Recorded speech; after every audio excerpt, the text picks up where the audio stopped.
As I've said before, issue 175 was one of the most mind-boggling and shocking issues I've ever read.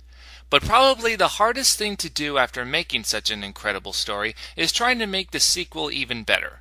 Because most of the time, that just doesn't happen.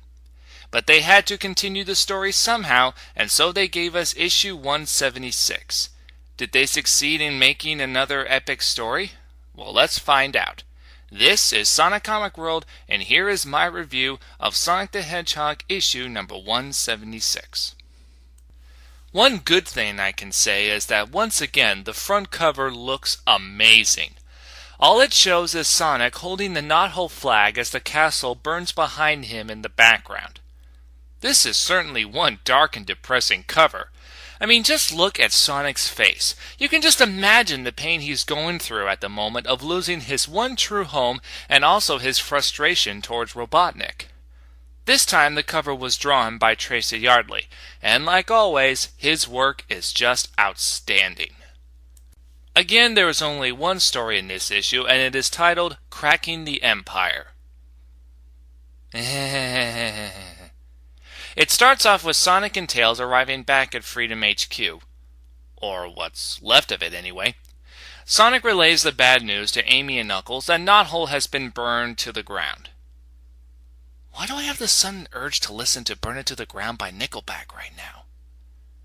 Oh well. Sonic also relays the news that everyone has been captured and taken to Robotnik's egg grapes. But he can't remember the full details, though, because he was too busy getting beaten up to understand everything of what Robotnik was saying. Well, at least he's self-aware that he got his ass whooped.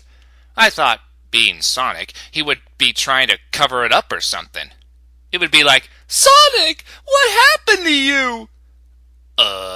I ran into a tree. Yeah, let's go with that. Anyway, so Knuckles wonders what they're going to do now, but Sonic tells them to start cleaning up Freedom HQ as he will head into New Megapolis to save everyone. Yeah. No offense, Sonic, but you just got your ass handed to you by Dr. Robotnik's new battle armor. Do you seriously think that you will be able to save everyone and defeat Robotnik by yourself? I mean, I know you're good, Sonic, but nobody's that good. And it seems Tails is thinking the same thing as well, as he's concerned that Sonic will not be able to do this alone. But when Sonic refuses his help, Tails suddenly shouts out at Sonic, insulting him about his failure to save Knothole. This leads to a pretty tense moment as the two of them stare daggers at each other. Damn. If I didn't know any better, I'd say these two are ready to fight each other. But I know something like that would never happen. I mean, you couldn't ask for two bestest friends in the whole world. I'm sure there is no way in hell that these two will ever get into a fight. Okay, you know what? Screw this. Let's just get back to the review. But it seems someone else has survived the invasion. Nicole, in her handy-dandy notebook. Oh my god, did I really just say that? Anyway, it seems that she has a plan to rescue everyone. And so as the game sets to work, we cut to New Megapolis, where Robotnik is basking in glory over his wonderful victory. But maybe a little too much. I mean, seeing as how he just won the war, you'd think the smart thing to do right now is to turn on the egg grapes and start draining everyone's life force so he can do away with his enemies once and for all. But nope! He decides to gloat about it first, which of course gives our heroes more time to put their plan into action. Yeah, can you spell idiot? I do love, however, that while everyone else is working hard on Nicole's plan, Sonic is just lying around doing nothing. That's what a real hero would do. So yeah, I guess Robotnik feels he hasn't gloated enough already, so he decides to do it on all his captives. He insults the freedom fighters. I love how he even has a grate big enough for Dulcie. But she still seems to be a little bit cramped in there, doesn't she? I mean, can she even breathe in that thing? I hope Dulcie's not claustrophobic. He insults the Chaotix. Why is SBO just meditating there? Wouldn't now be a good time for less meditating and more trying to find a way to escape, Ninja Master? Ultimate mastery comes not of the body, but of the mind. Okay, I get it. And Robotnik even insults the Acorn family, as well as commenting on how Elias has become such a weak and pathetic king. Oh, come on, he may be weak, but at least he's much better than his goddamn father. What an asshole. So after a while, Robotnik decides to finally use his egg grapes. And who's going to be his first victim? Charmy. Oh no! So just before Robotnik throws the switch, Charmy has some last brave words for Robotnik. Don't get used to it, people, because from here on out, Charmy will never say anything that cool ever again. What a bummer. But just then, Sonic and the others arrive on the scene, ready to kick some Robotnik butt. But it seems they are suddenly distracted as they look on in horror at what is happening to Charmy. And apparently it's so horrible that they don't even show us. Oh, come on, guys! You can show someone getting punched in the face, someone getting kicked in the nuts, show the sound of guns going off, show the sound of someone getting their neck broken, but you can't show someone getting his life force drained out of him? Lame. But the team soon comes to their senses as they split up. Sonic goes running up to save Charmy, Tails and Nicole go off to do whatever, and Knuckles and Amy head towards the egg grapes to bust everyone out. Yeah, good luck with that, guys. I mean, if Mighty and Bunny couldn't manage to break out of those things, I highly doubt you guys will be able to... What the hell? Okay, this makes no sense. How is it that Mighty and Bunny, the two strongest characters in this whole damn comic, weren't able to break out of the egg grapes, and yet Amy and Knuckles were able to break in? Don't get me wrong, I know Amy and Knuckles are strong, but not as strong as Mighty and Bunny.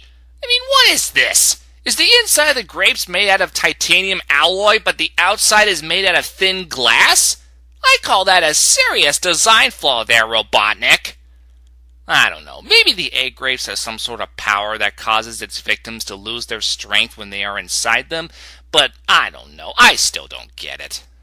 Anyway, so after everyone is set free, Sonic manages to save Charmy to the bewilderment of Dr. Robotnik, thinking that Sonic had his spirit broken after his defeat. To which Sonic replies, "Shows how smart you are." Understatement of the fucking decade! So Sonic tells Robotnik that he's going to check up on Charmy, which gives Robotnik the chance to escape. Oh, he's fine! Just go after the fat bastard already, Sonic!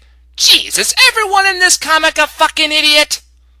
Anyway, next we cut to everyone huddled around Charmy as Dr. Quack begins to examine him. And apparently Charmy's fate is so serious that even enemies like Knack and Moggle are staying behind to make sure he's okay. Oh, come on! Is the death of Charmy really that tragic? I mean, he's a bee! A fucking bee!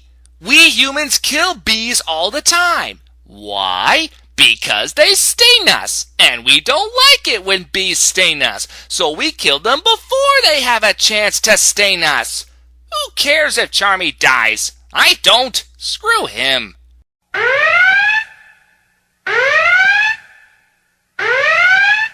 Oh, you gotta be kidding me. I have an alarm for that character too?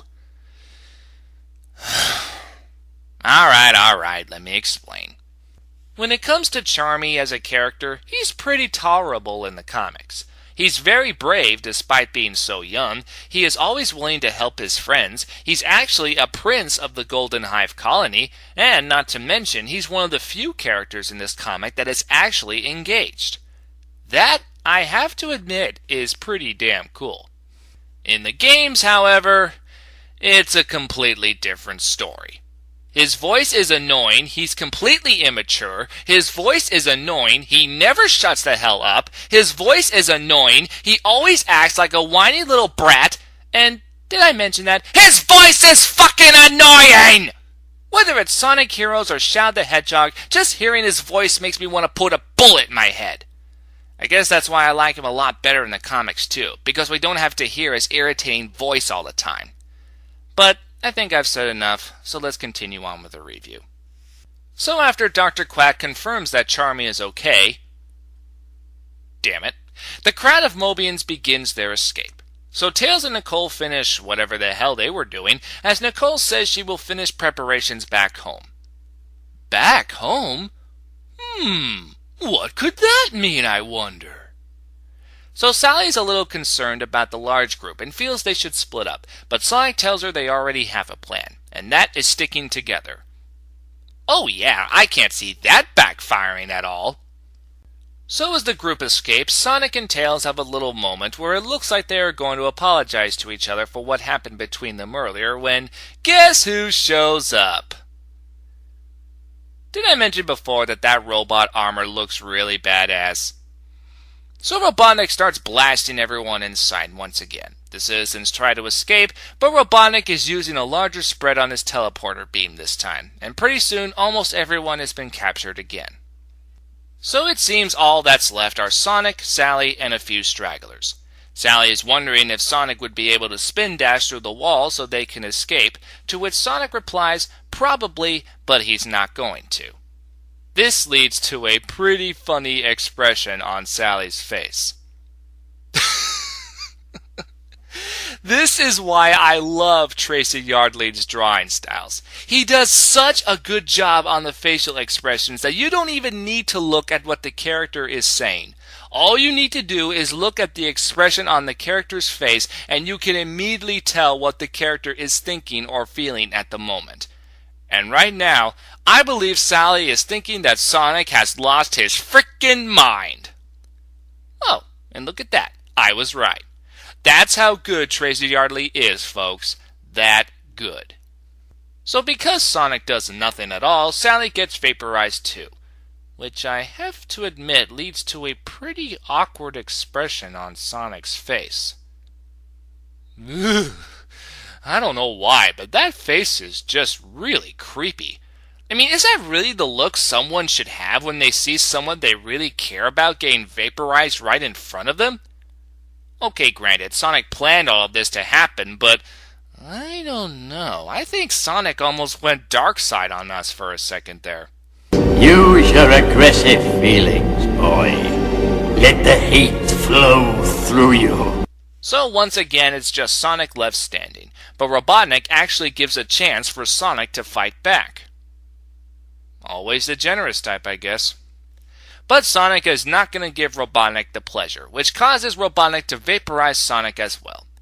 So it seems Robotnik has finally won once and for all, as he raises his arms in triumph, ready to watch his enemies die inside his egg grapes. That is, if his enemies were inside the egg grapes at all. Oops. So yeah, it turns out Snively was trying to contact Robotnik the whole time to tell him that the teleportation frequency was tampered with and that nobody is inside the egg grapes.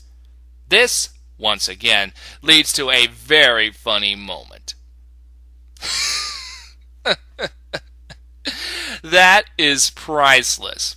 It's just Robotnik standing there in the complete silence. No talking, no movement, nothing whatsoever. He's just trying to take in everything that Snively had just said. He thought he finally won, but instead he was fooled by the blue hedgehog once again. I think we would all have that same reaction too. Boy, do I feel like a jackass. But Robotnik soon comes to his senses as he takes off with his egg fleet and demands Snively where everyone has been relocated to which Snively replies, the Nenentee City. For details, see issue 152. But it sure doesn't look like the Nenentee City anymore, as we cut to the inside of this city as we see some familiar areas. There is a lake of rains, everyone's houses are restored, and there is even a castle acorn. Just when everyone begins to wonder where the hell they are, a Link suddenly appears before them, who looks like is wrapped up in purple toilet paper. It turns out that this Lynx is Nicole, and she built this whole city by herself. That's right. This is Nicole. She went from handheld computer to a lynx in purple clothing and beaded hair. And you thought the Pokemon evolutions were weird. But anyway, she welcomes everyone to the wonderful city of New Mobotropolis. Well, what else were they going to call it?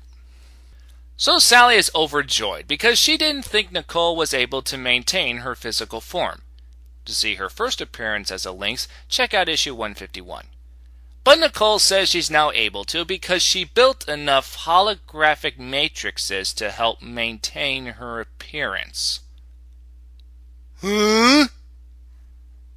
I don't know. Your guess is as good as mine. So naturally, a lot of people have questions about this city and how she was able to create it.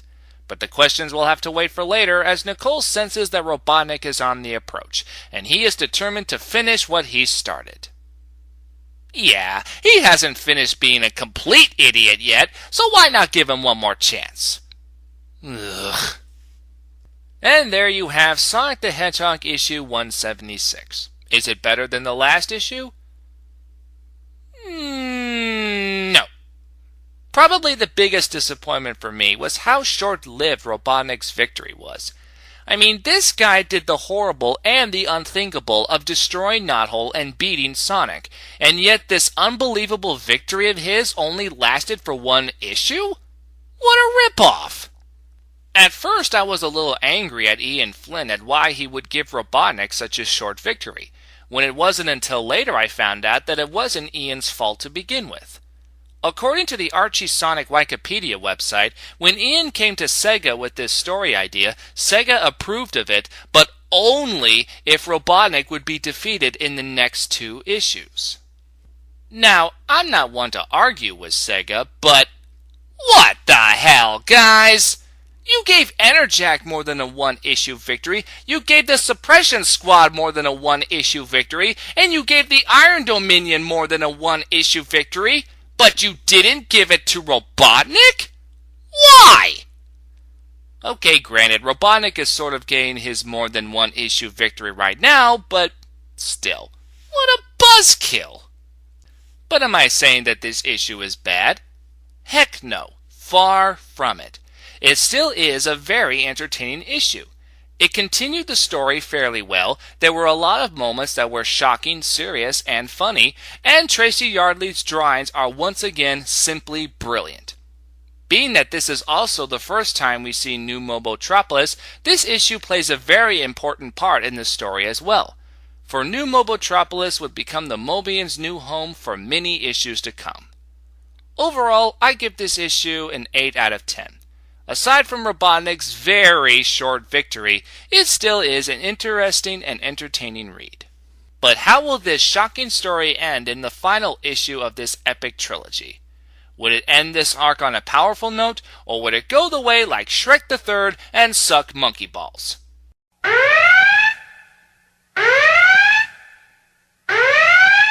Oh, shut up! So, tune in next time when I take a look at issue 177. But until then, I'm SonicComicWorld. Thank you all for watching, and keep on juicing. Sheesh. Do I have an alarm for everything around here? Well, at least I don't have one for Jeffrey St. John. I mean, nobody likes him. Oh, come on!